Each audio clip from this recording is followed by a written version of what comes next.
Trying to deal with mental health these days can feel like you're lost in a maze, completely in the dark. We're always told, talk more, get help, but when you actually try, you just keep hitting walls. Some of those walls are cultural, some are inside our own heads, and some are even built by the very technology that's supposed to be helping us. So how in the world do we find our way through all this? Let's try to map it out together. So that's the big question, right? What's really stopping us from getting help? It's not always as simple as a lack of services. A lot of the time, the barriers are invisible, woven right into our families, our cultures, and even who we think we are. We're going to dig into the hidden forces that keep so many of us quiet. First up, let's talk about something huge, the powerful, often unspoken rules of our communities. It's like our cultural background hands us this script for how we're supposed to handle our emotions. And for a lot of people, that script has one main rule: keep it quiet. I mean, this quote just nails it, doesn't it? It perfectly captures that intense pressure to keep up the appearance of a perfect family. This idea of not opening the curtains turns any personal struggle into a private family secret. Definitely not something you'd air out with a stranger. And that's not just a friendly suggestion. It's a deeply ingrained rule.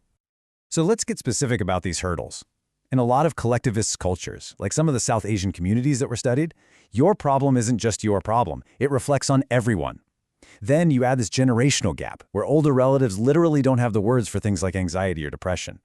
And on top of that, you've got these strict gender roles policing who's allowed to feel what. You can see how all this stuff creates a perfect storm of silence. And this leads to a really important idea called acculturative stress. Just imagine being constantly pulled between two different worlds.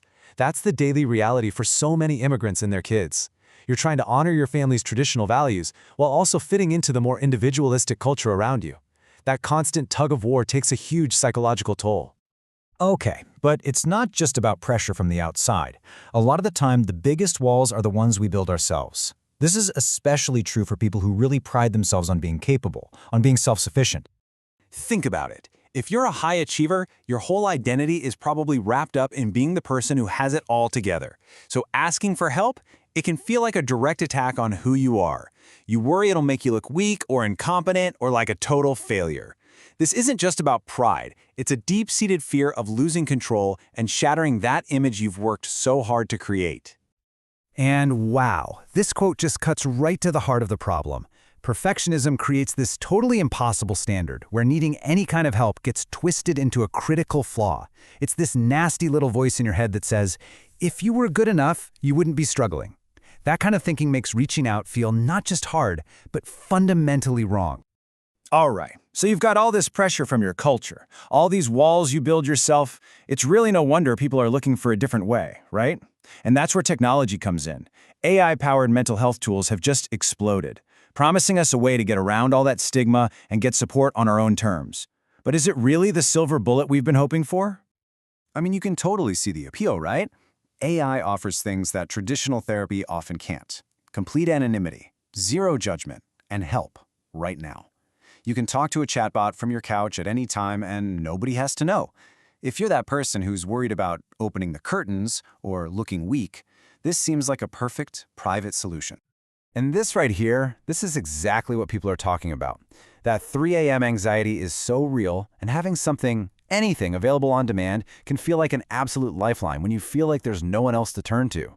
This is where technology's promise really shines. It's filling the gaps in our current system. But, and this is a big but, here's the paradox. While AI solves some problems, it actually creates a whole new set of them. The very thing that makes it so accessible, the fact that it's not human, is also its biggest weakness. What happens when what you really need is a human connection, not just a data dump? Let's really break this down, side by side. A human therapist can offer deep, genuine empathy. They get the nuances, they build a real relationship with you over time, and they're trained to handle a serious crisis. The AI? Well, it's running on a script. It can be programmed to sound empathetic, sure, but it can't actually feel or understand the messy, complicated reality of human emotion.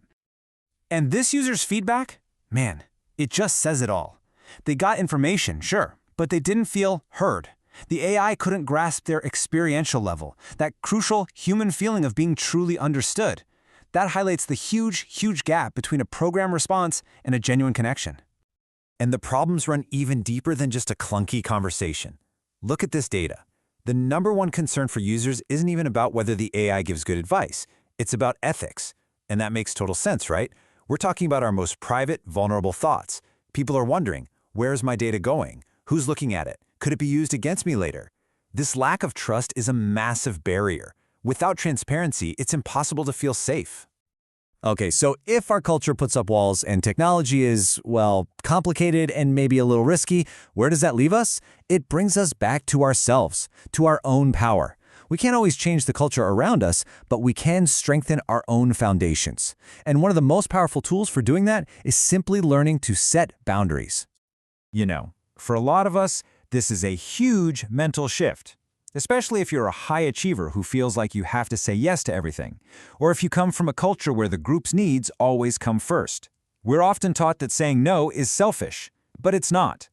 Setting boundaries is a fundamental act of self-preservation. It's how you protect your energy and stop the burnout before it even starts. So how do you actually do it? Well, here are a few simple ways. Notice none of these are mean or aggressive. They're just clear, respectful, and firm. Using I statements keeps the focus on what you need, and you don't have to give a million excuses. And remember this, a simple, confident no is a complete sentence. You're not rejecting the person, you're just declining the request. That's a key difference. All right, let's bring this all home. We've got these cultural pressures, our own internal psychology, this promising but flawed technology, and our own personal power. The way forward isn't about picking a side here. It's about building a whole ecosystem of support. Because true mental wellness, it's not just one thing. It's an interconnected system. You need care from people who actually get your cultural background. You need technology that's ethical and that you can trust. And you absolutely need the ability to set your own boundaries and advocate for yourself. All these pieces have to work together. So what does the path forward look like? It's all about balance. We need human therapists who understand our cultural context. They are absolutely irreplaceable. We need AI tools that are built with our safety and privacy as the top priority. And most importantly, we all need to feel empowered to protect our own well-being. Look, technology can be a fantastic tool, maybe a great first step, but it just can't be a substitute for real human connection. And that really leaves us with one last question to think about. Breaking these cycles of silence, it doesn't happen overnight. It starts with a single step, one conversation. So what's the one conversation you can start that might begin to change the story for yourself?